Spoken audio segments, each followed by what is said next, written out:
honestly, in fall camp, Coach Chryst was like, "Man, you might have a double-digit sack season just on one of our like scrimmage days." And I kind of looked at him. I'm like, "What?" I'm like, "You think so?" I'm like, "I know I can get a few, but we'll see." And then it happened. So it was crazy for me too. Welcome to the IKE Badgers Podcast. My name is Alex Eichstead, your host, former Badger alum myself. And we've got a great show for you guys today. We sit down with Chris Orr, Badgers Linebacker, one of the best leaders in college football. We're also IKE Badgers on Twitter. Make sure to check us out. Hit us with a follow. We're talking the complete story so far with Chris Orr on IKE Badgers. Let's get into it. Chris Orr, welcome to the show. Happy to have you here. How are you doing, man? Oh man, I'm great, man. I appreciate y'all having me, man. Yeah, thanks for joining. This is Chris. If you don't know Chris, he's the inside linebacker for the Badgers. Just graduated this last year, and he's preparing for the NFL draft. Chris, I'm just going to read off your stats so from this last season so that our listeners know who you are and what you're about, which is all business. So you had 78 tackles, 14 for loss, 11 and a half sacks, 5 pass breakups, 2 forced fumbles, a fumble recovery, some huge hits, including one of my favorite that was against Northwestern. I forget if that was against Hunter Johnson or Aiden Smith, but lit one of the quarterbacks up. So yeah, that was crazy.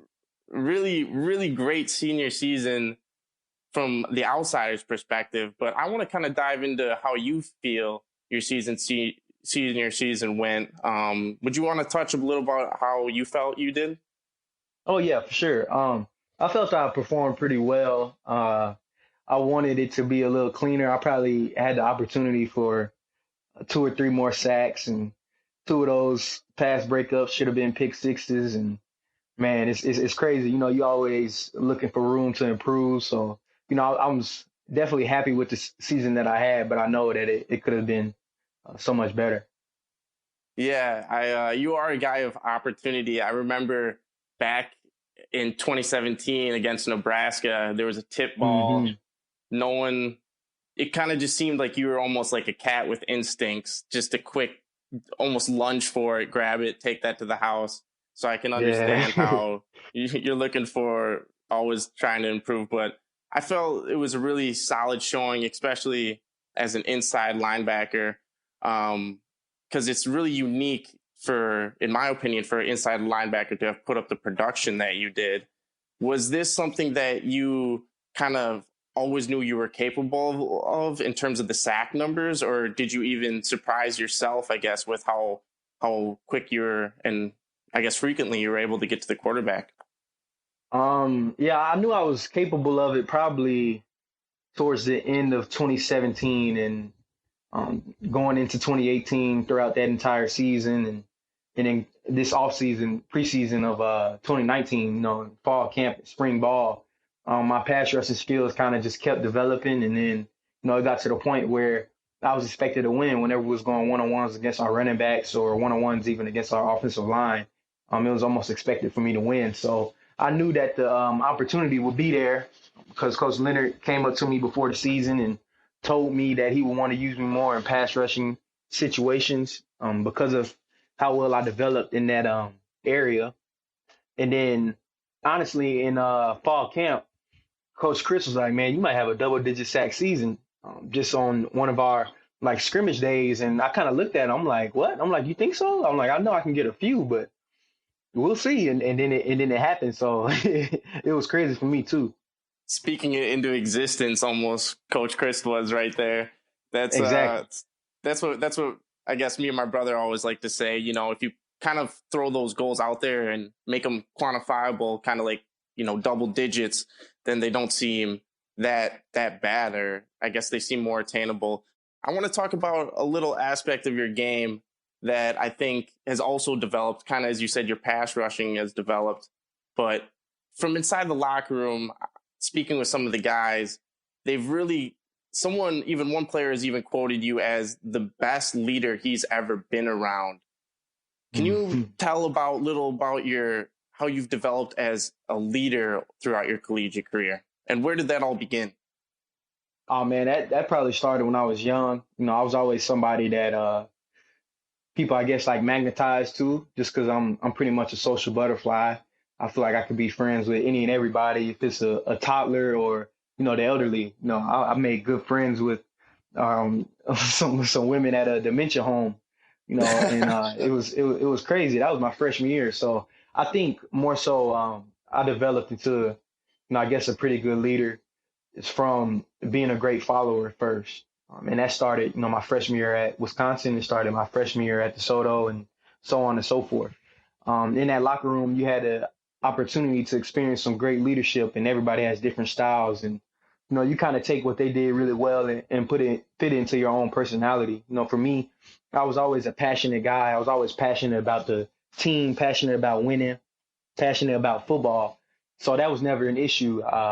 When I was younger, my passion would come out and I'd speak to the team or whatever. But, it wasn't until kind of going into my last year that I was like, the love that you share for everybody, the more that people love you, the more that you can love somebody else. That makes the team stronger. It makes you tighter, and it makes it that much easier to think about yourself last. When you're thinking about a play, if I had the opportunity to free up Zach, on a pick stunt or something, I would want to get an even better pick stunt for him to get open than I do, coming off that pick and getting a sack for myself. So, and vice versa for everybody else. So I took the opportunity in the summer. It was me, JT, Madison, and, a lot of other guys. We kind of started a little group. We started a little group night talk called Real Talk. And it was kind of just an opportunity to get, closer to our teammates. We opened up to each other. Everybody shared pretty much. We'd have a different group of guys coming through every week. It was open to everybody. We had a pizza party one time, and it was just to create a fellowship and a bond between each other that I know would last a lifetime. Yeah, that bond was very evident to see. I guess even as a fan and spectator this season, that's really what drew me to this unit. It felt like you guys were underdogs, but had this sense of camaraderie and competition that I guess was contagious amongst the core. I know even guys, linebackers that would come in for, I guess, certain plays, or it just kind of seemed like everyone rose to the occasion this year when they were needed to. And I guess maybe your passion for football, just for our listeners, well, does that come from Texas? I know you grew up in DeSoto, big football family. Texas football, obviously, we've all heard about it, the Friday Night Lights culture. Do you want to kind of talk about what was special about growing up in that family of football with your brothers and your father, as well as what Texas high school football really did for you to prepare you for the collegiate level? Right. First of all, with my family, I don't really remember a day of my life without football being involved. When I was younger, I vividly remember watching my brothers play and just eager to go play. I'd even, at the end of some of their games, play with a water bottle, at the empty side of the field or on the back side of the fence by the field in Little League and Pee Wee football. Me know some of the other younger kids, and we playing football with a water bottle. So I think that's where the passion came from, the love for the game, and it kind of grew more and more the more I started to understand football. And I really love the mental strain of the game. It's truly 90% mental and 10% physical.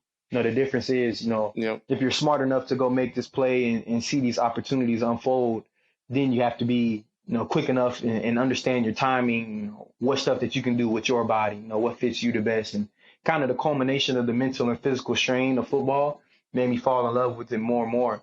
And then, man, in Texas, it's real. I used to tell some of my Wisconsin teammates, like, it's real. Everything you hear about is real. In the smaller towns, like the town literally closes down. My last high school football game, I played in AT&T Stadium on numerous occasions, and my last game was like 70,000 people there. Against Kyler Murray, you're facing off against some great players and some great talent, and it's nothing new to you. It makes the transition to the next level smooth because you're working hard in your off season. You have off season programs. You have fall camp. You have spring ball. It made it smooth for me. I was doing nothing new. That's awesome, because I grew up in Wisconsin, and the culture of football is strong here, but I can't imagine what it was like in Texas, just living almost the football culture, especially for you with your brothers. I know that Nick played at TCU, correct? Terrence was at Texas State. Your brother Zach that played for the Ravens, he played at North Texas. And then you chose Wisconsin, so you were the only one in the family to leave Texas. Do you want to touch a little bit about how you made that decision? Yeah, honestly, the craziest thing is when I was younger, before any of us were in college, we were just watching college football. I used to always tell them, like, I'm not going to school in Texas. Like, I'm going to go out of state. I honestly was thinking, like, somewhere still in the South. Never did I ever think, like, when I was 10 years old, I'd be going to the University of Wisconsin. But, throughout my recruiting, nobody really in the state of Texas outside of the University of North Texas really paid too much attention to me. They would tell me like, "Oh, you just a little shorter than we thought," or whatever the case was. It's just an excuse. And I've learned that. I was like 15, 16 when I was doing my recruiting. Like, I was younger from my class, and so it never fazed me. And then when Wisconsin came to see me, all they cared about was my character and the type of football player I was. They knew I was a heady football player. I loved the game.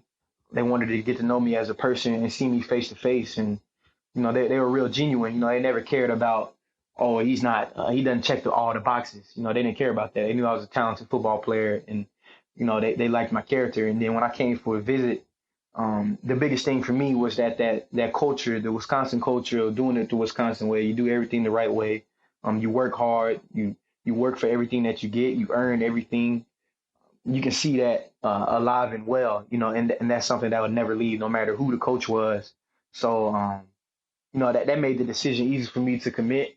I actually committed under Coach Anderson, and then that was my senior year that, he left after the Big Ten championship game, and then Coach Chryst and them stepped in, and I loved them from day one. They came down, and met my family and stuff, and Coach Chryst remembered watching film of my dad when he was with the Redskins and how they used to run a counter extra, a power extra, and they're in the living room talking about it. And I knew that, I love Wisconsin. I knew it was his dream job. I knew he wouldn't be thinking about going anywhere else. And, that just solidified it all for me. Yeah, that's an awesome, I guess, experience way to choose a school.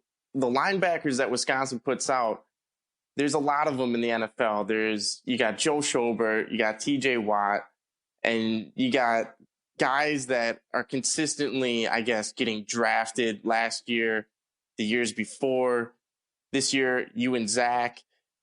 Have anyone after the season, did anyone reach out to you and kind of take you under the wing once the season ended?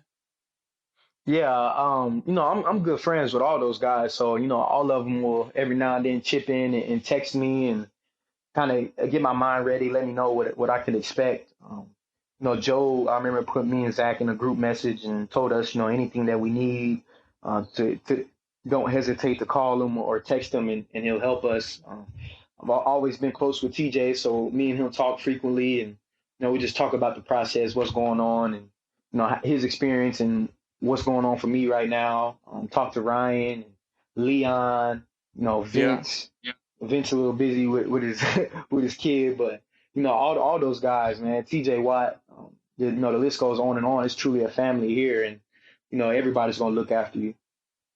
That's the Wisconsin way. When Joe Schobert reached out to you guys, kind of asking if you had any questions about the process, for the listener like myself who's not, I guess, going to be drafted, or for even other college athletes that are looking forward into this process, when the season ended, I guess, what is that process? What was those first months like after the Rose Bowl?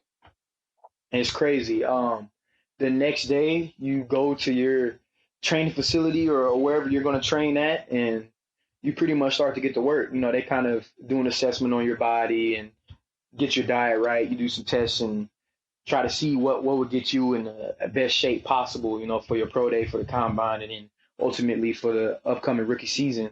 But yeah, initially, like the next day, you're going to your spot.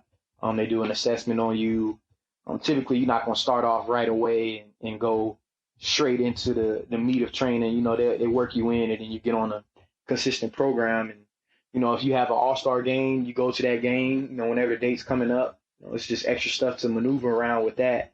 You get your flight information. You go out there, spend however long it is out there. You might have meetings or whatever, playing the game. Then the next day you're coming back and get right back to training. Then, you got guys that's, if you go to the combine, you got to leave then too, and then try to perform well there. I know the method. I know why a lot of people, really want to get to the combine is to hurry up and finish the testing. It's an anxious feeling, process. When you're working on something every day and you just want it to, you want to hit this certain number. You have a certain number in your mind that you're trying to hit. You have a goal to reach, and then, you perform at your pro day, and you might be getting, well, now with the virus stuff going on, initially it would have been like visits or local pro days for certain teams and stuff, and but now you're just getting phone calls, FaceTime meetings with teams. You're hearing stuff from your agents and your agency, so it's a lot. It's pretty hectic. You're anxious and excited to hurry up and see where's your new city gonna be, who's gonna be your new team. You start to envision yourself in some of these teams' uniforms and making plays within their scheme and stuff. The more you talk to them, yeah, you definitely just excited waiting for draft weekend.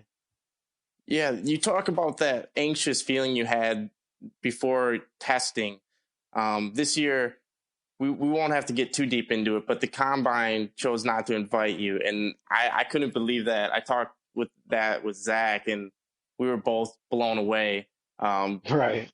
Just by, for your inside linebacker, your numbers, your skill set, I guess for guys with, you're someone who's always had to face adversity. This was another point of adversity for you. Going into the pro day, maybe did that anxiety amplify knowing that, this is really only one of your key times now where you get to run and showcase your skill set? Yeah, no, I definitely wasn't anxious. I was more so excited because, that just added extra fuel for me. So, I was thinking like, man, I'm gonna go out here and show everybody what they were missing. I'm gonna give everybody the experience that they thought they would have had, and then some. I'm gonna show everybody what I can do. For all the naysayers who thought I wasn't athletic for some reason, I wanted to show them that, I'm not just a heady football player, but I have the athleticism to make certain plays too. So I was more so just excited. I wasn't even anxious at all. I was ready to prove everybody wrong. Yeah, the cream rises to the top, as Exactly. I always like to say. And you, during your pro day, for those who don't know, maybe that excitement showed because you ran a 4.65 laser time in your 40-yard dash, and then someone clocked you at 4.57 with the hand timing. So we'll say 4.57 to 4.65 range. You did, which puts you in like one of the top tiers. That's exactly what Zach Vaughn ran. For those who don't know, at the linebacking position, your 20-yard shuttle of 4.08 seconds would have topped linebackers at the combine. Your 3-cone was in the top 5. Your vertical was in the top 10. Were these numbers that you knew that you were going to hit, or during, I guess, the pro day, did you get a little extra juice from that excitement and perform better than you had? You want to tell us a little about kind of what your expectations were to what actually happened? Yeah, I was actually, I was expecting to hit, around those numbers.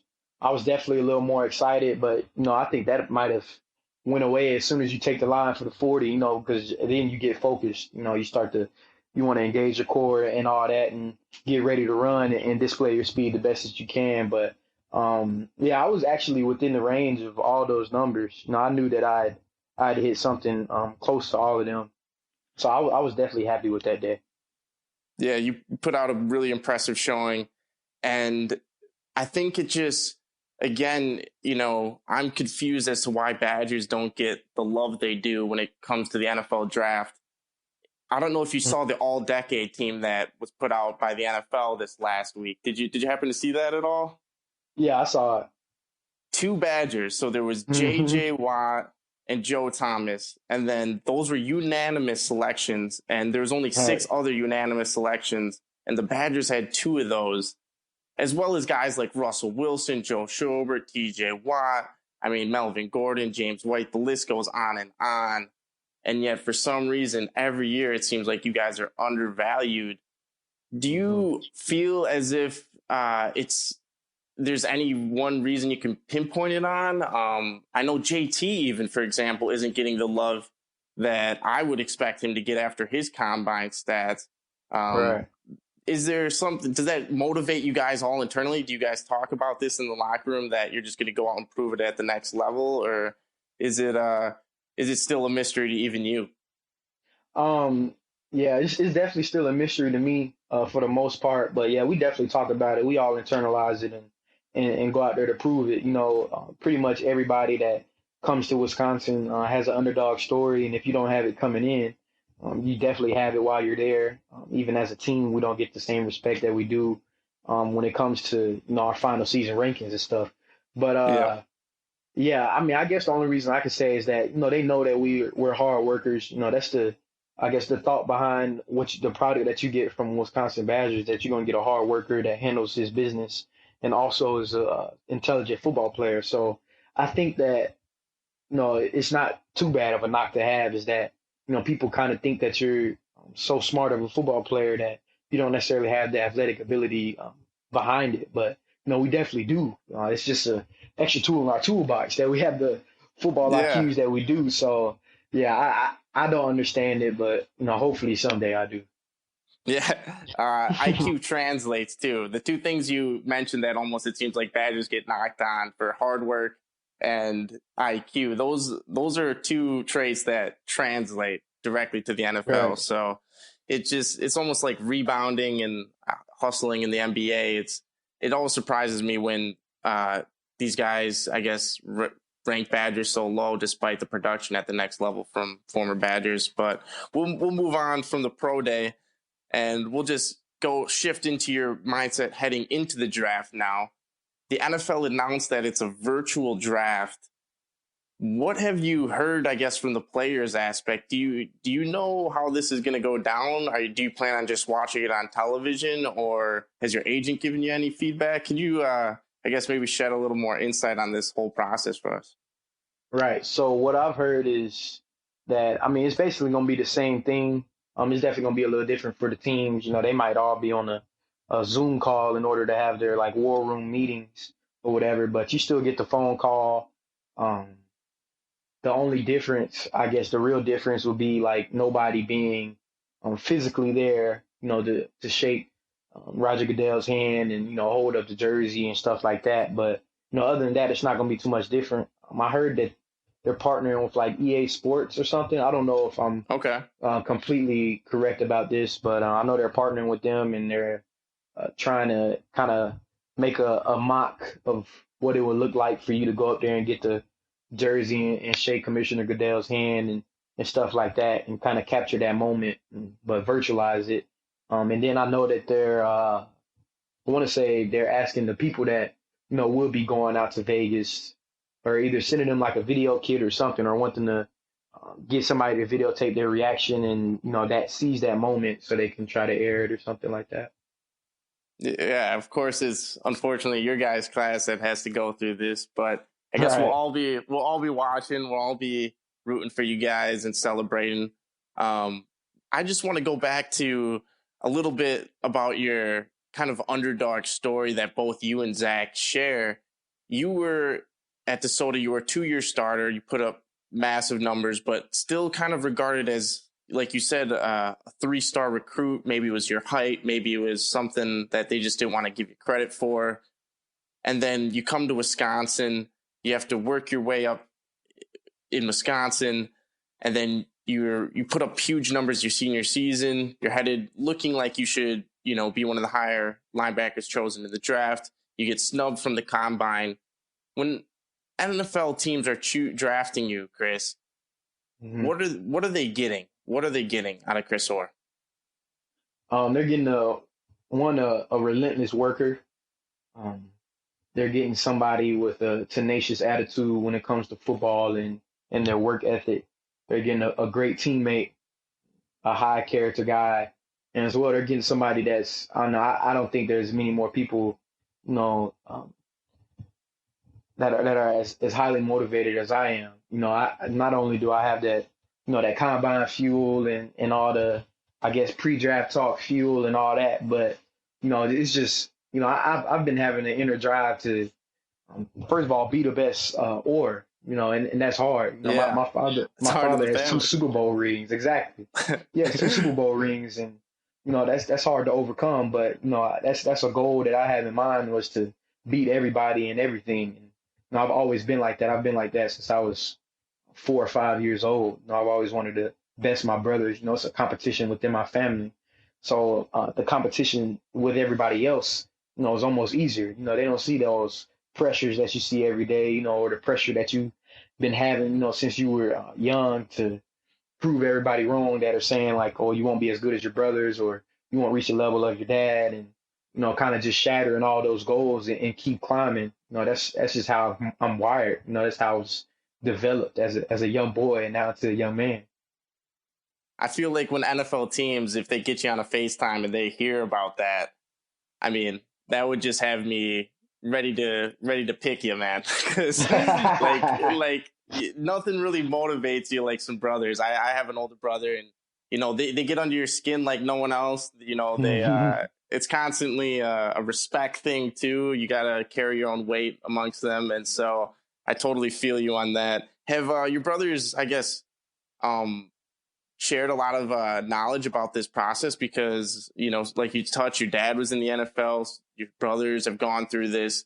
What is some of the wisdom and advice they've given you? I think the best thing that they've given me just collectively is just the peace of mind. Them that constantly reiterate, like, you know, at the end of the day, there's nothing more you can do, like now, especially at this moment. You know, outside of doing the interviews, you know, you do the best you can. You let them see who you are as a person and who you are as a football player. But you know, outside of that, you know, there's nothing you can do about, you know, where you get drafted, if you get drafted, or whatever the case is. You know, wherever you land, you know, that's where you're gonna land. And no, it really doesn't matter if you go in the first round or if you go in the 7th or undrafted. They're like, you know, your job is to go in there and try to take somebody else's job. You know, it's a business. You have to make the team every year. So, you know, that's some of the wisdom that they passed on to me, because, and then just, you know, having them there and being able to talk to them, this dream isn't, you know, too unrealistic for me. You know, it's been like that my entire life, from meeting some of my dad's old teammates and, you know, growing up with my brothers and watching them achieve many of these goals that I haven't set in my mind. You know, I was never one of those people that, you know, you kind of thought that this was a unrealistic dream that you kind of just, you know, casting your hopes and dreams out there and hoping to get a bite. But, you know, this is something that was a reality for me. You know, I always saw that it can happen. Yeah, do you wanna touch a little more about kind of what your goals are as a player, and where do you see yourself going? Because like you said, for most people, just making the NFL or playing at the college level like you have would be, you know, enough to satisfy them forever.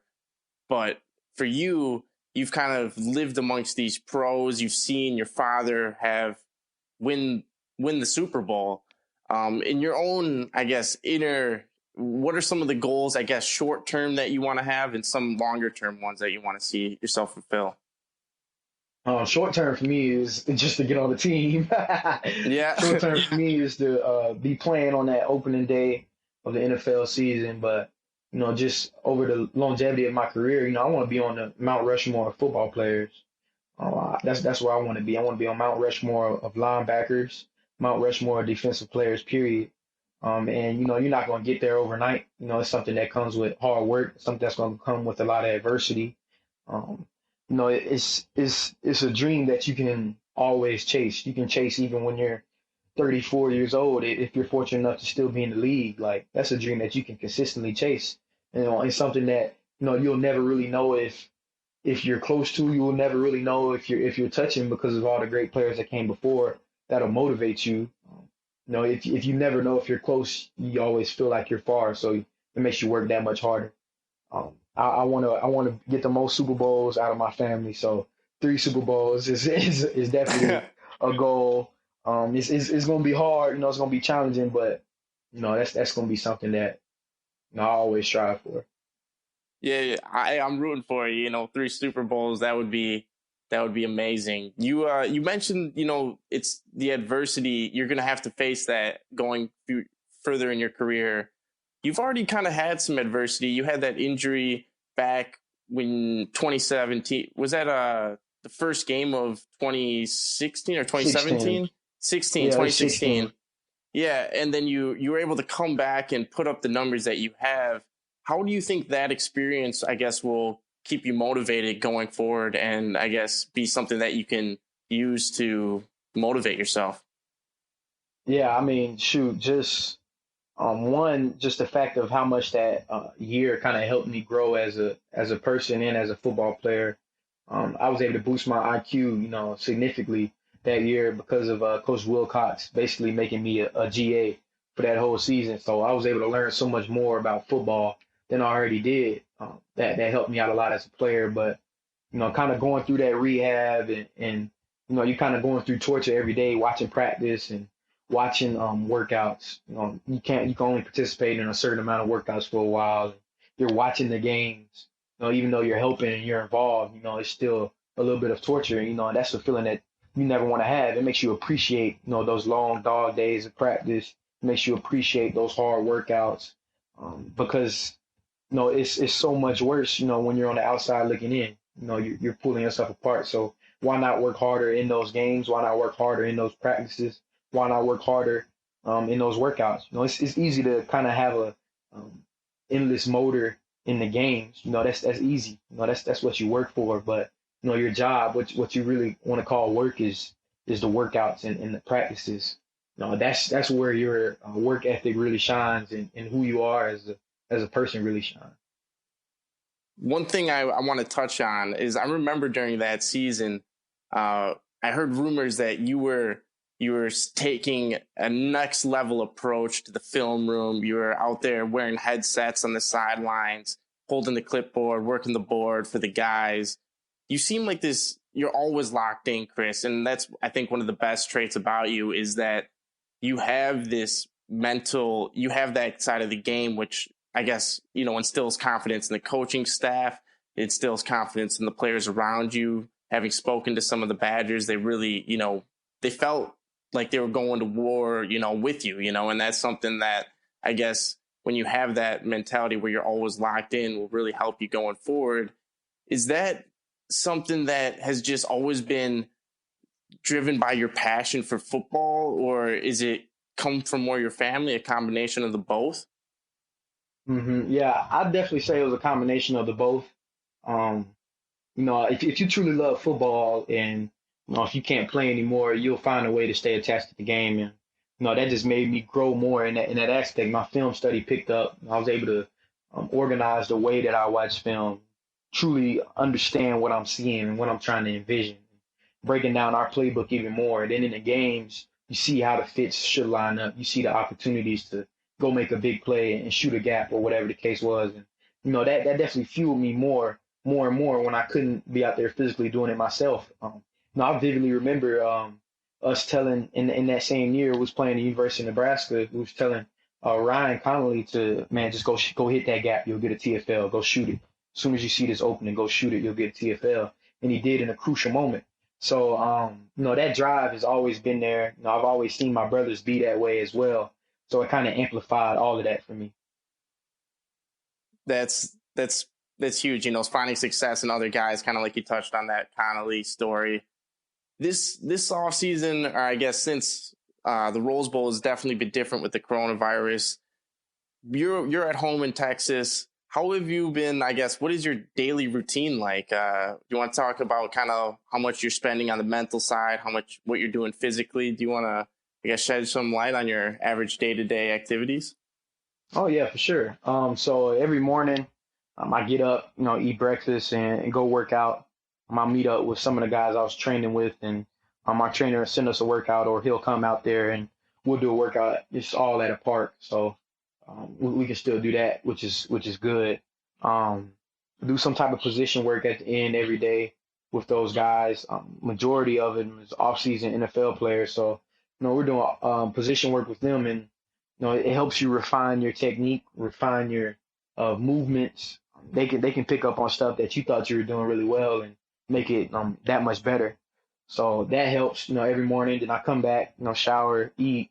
I might have a meeting with the team and do that or whatever the case is. But if not, I kind of decompress my mind, and just either watch TV, play with my dog, or do something with my family or my fiance. Kind of just spending time with them. That the time that you really didn't get too much to spend. Me being away for 5 years, across the country. So kind of just getting that time back. And then the other thing is at night, after I eat dinner, I'll watch some film, or even during the day when I'm decompressing. I always watch all our old games.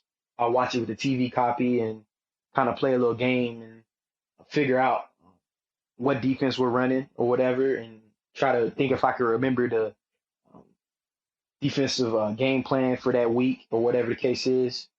And then after dinner, I'll watch film, kind of critique myself on something different, each day, to try to spread it out so you don't hurry up and finish. Critique myself, one, on the game overall, and maybe a certain technique or a certain pass rush that I was working this week, and how can I see this stuff sooner? How can I pick up these little tips within the game that I was in myself? Did I pick up on them? Could I have played better? You always can, but you want to find those margins of error, or just those opportunities where you can grow as a player and keep expanding on those. So yeah, that's typically my day. And then at the end, I do either yoga or something called FRC, which is like, Okay. apparently it's yoga for your joints. It's called functional range conditioning, where you kind of work on all the joints in your body to kind of get blood flowing through there, and so you can get in those positions, and still be athletic and powerful out of. Locked in from sunrise till sundown, man. I love to hear it. You're an inspirational dude. I'm just curious, who are some of your idols, Chris? Like, who are some of the guys that you internally look up to or study that maybe the audience or the rest of the people wouldn't know about? Man, there's a lot. First is all my brothers and my dad, which that probably was a gimme, but all of them. And then Mike Singletary. I love Mike Singletary, Chris Borland, Sam Mills. Those were kind of the older guys. Sam Mills, when he was both with the New Orleans Saints, that entire linebacking core, they were like the heart and soul of that defense, and they made almost every play. And then Mike Singletary with that legendary 1985 Bears defense. Let me see. New generation, Demario Davis, Quan Alexander, Fred Warner, Luke Kuechly, Bobby Wagner. Yeah, man, the list goes on and on. I love Ray Lewis, love Brian Urlacher. Those are gimmies. Eric Kendricks. I kind of try to take a piece from all those guys' games, and I can envision myself making a lot of the same plays they make, and try to amplify it. Keep raising the bar of what it takes to be a great linebacker. Who was the Saints linebacker that you mentioned again? Was he was undersized, wasn't he? He was yeah, Sam Mills. Sam Mills, yeah, he was referred to as like the mouse, or like the I remember him. Yeah, he was yeah. I mean, it pretty much shows that height at the linebacking position is not. It's about the dog, the fight in the dog, not the size of the dog in the fight. And that, I guess, goes through linebacking core. Bobby Wagner, 6 foot. It really just depends on, like you touched on, the mental side, as well as just being able to make the plays once you do recognize what's going on. Right. Do you are so locked in mentally, Chris? Do you do anything, I guess, to, I guess, do you like to read certain or listen to certain podcasts? I'm curious in how you grow yourself mentally, or even de-stress yourself mentally sometimes. The way I grow, I love to watch all the behind the scenes stuff, because that's when you can really pick up on people giving different pointers, within the game of football. Even if it's from an offensive perspective, I'll watch like the all or nothing thing on the Eagles and the Panthers, and you see Cam Newton giving his receivers tips and his running backs tips or whatever. And, you see it working, and that's just stuff that you pick up on, as a defensive player, where the weaknesses are in a certain coverage. Or for me, what I always try to figure out is what's the hard spot of the defense. Like if you're at linebacker and, your job is to not let anybody cross your face, that might be the hard spot of the play because of, what's going on the other side of the field. If they're manned up on that side and you're playing zone towards you, you might have to take that slot receiver who's probably a lot faster than you all the way across the field. But, you can't overplay it too much because he'll sit down or whatever the case is. And, figuring out that spot is always something that, I've always tried to challenge myself with. But, man, honestly, yeah. Oh, my bad. Go ahead. No, I was just going to jump in and say, like, even I myself, I do a lot of music production. I do a lot of content creation. I always, I love those behind the scenes too, like how to make the beat, like when I get to see producers like Zaytoven or Avicii go behind the scenes and kind of really just get on the sticks and make something, that for me is invaluable, kind of like you said about where you get that inside perspective from Cam Newton about what he's saying to the guys or, some of the other linebackers and some of the decisions they make. I always find that stuff invaluable, and I'm doing that myself in my spare time. So good to know I'm doing at least something right over here. We're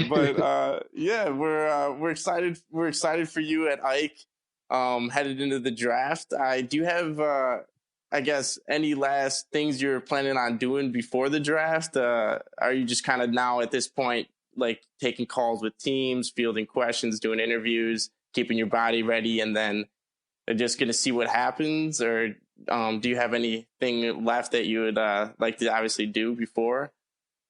Nah, honestly, no. It's just getting in shape, getting in football shape. You want to come in the best shape that you can. And then, conducting those interviews with those teams and, waiting to see what happens. And then, after the draft, that's when you can really envision yourself in this city, in this uniform, making plays for this team and that organization. And you start to look up more about their scheme and probably watch some of their games and see how well you fit in it. So, yeah, I mean, yeah, it's honestly just a waiting game now. Yeah, exactly. Yeah, now just stay ready, stay in the zone as you are, which is great to hear. I just want to wrap things up. I did this last week with Zach, and I just want to ask, how's the Chris Orr, how's the person doing, man? How are things going on in your life? Are you finding like you're in a comfortable spot? I know you did a lot of work with pit bulls in the past. How are your dogs? How's your dogs doing? How are things for you, man? Oh man, I'm good, man. I'm good. I appreciate that. Yeah, my dogs are good. I love pit bulls. I love mainly the American Bully breed, but all pit bull type dogs, I love them because they always get a bad rep in the media and how people portray them. People fear them off just their name. If you say that name around people or if you tell them that's the kind of dog you have, they automatically get scared or get a little anxious. So I love those dogs with all my heart. They helped me out when I was going through my injury and I was alone and lonely or whatever. And, you getting up on those early mornings, they're always happy to see you. They're always happy to see you. Always want to just be up under you. They're the type of dogs that if they're not laying up on you, laying on your feet on the ground or something, or all up in your face, or even if it's just sleeping like near you, they're really compassionate. They're really sociable dogs. They were actually known as the nanny breed for a long time, which like people don't know. Like people used to put these dogs around their kids. They used to have them guard their kids because of how compassionate they were. So it's just crazy. I love those dogs though. My dog's good. I'm good. Just waiting for that weekend. Yeah. We'll be waiting there for you, man. It's going to be a big celebration. Like the whole, I guess, I'm sure the boys, on the team are going to be happy for your family. We at IKE are going to be ecstatic just to watch you at the next level. And it's been an absolute privilege to see you do work at Madison. So really big thanks for coming on the show today. Chris, you can check him out on Instagram or Twitter, Chris Guwop. To spell that's Chris, CHRIS_GUWAP. Chris Guwap. Where's the Guwap come from, by the way? Man, I was a really big Gucci fan. I still am. But Oh. when I was in like fifth or sixth grade, that's when he was first came out with the guwap stuff, and I was fat. I was fat just like him. Um, Yeah. biggest Gucci fan. Some of my friends called me Chris Guwap, and it kind of just stuck from there. Oh, I love it, man. I love it. Yeah, that's Gucci. I got respect for Gucci, of course. Oh yeah. So, yep. Best of luck, Chris. Thanks again, man. And we're rooting for you. So best of luck. Nothing but the best. Thank you guys for listening to the IKE Badgers Podcast. That was an inspirational conversation with Chris Orr, Badgers linebacker. My name is Alex Eichstead, Badgers alum, and we're going to have more great shows for you guys in the future. So make sure to subscribe on Apple Podcasts, follow on Spotify, or sign up wherever you get your podcasts. Please leave a 5-star review. It would be much appreciated. That way we can continue to provide great shows for you. And as always, we're on Twitter, IKE_Badgers. Thanks again, everyone. Until next time, I'm Wisconsin.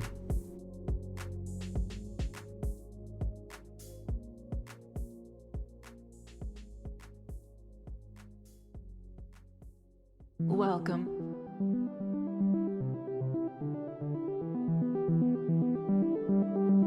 Welcome to IKE.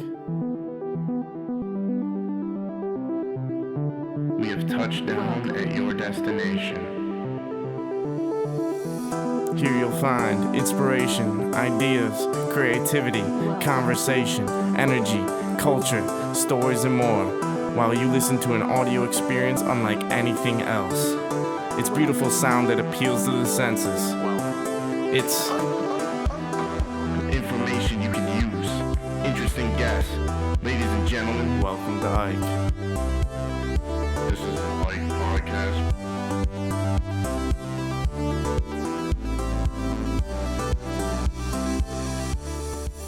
Hey everyone, it's IKE here, co-founder.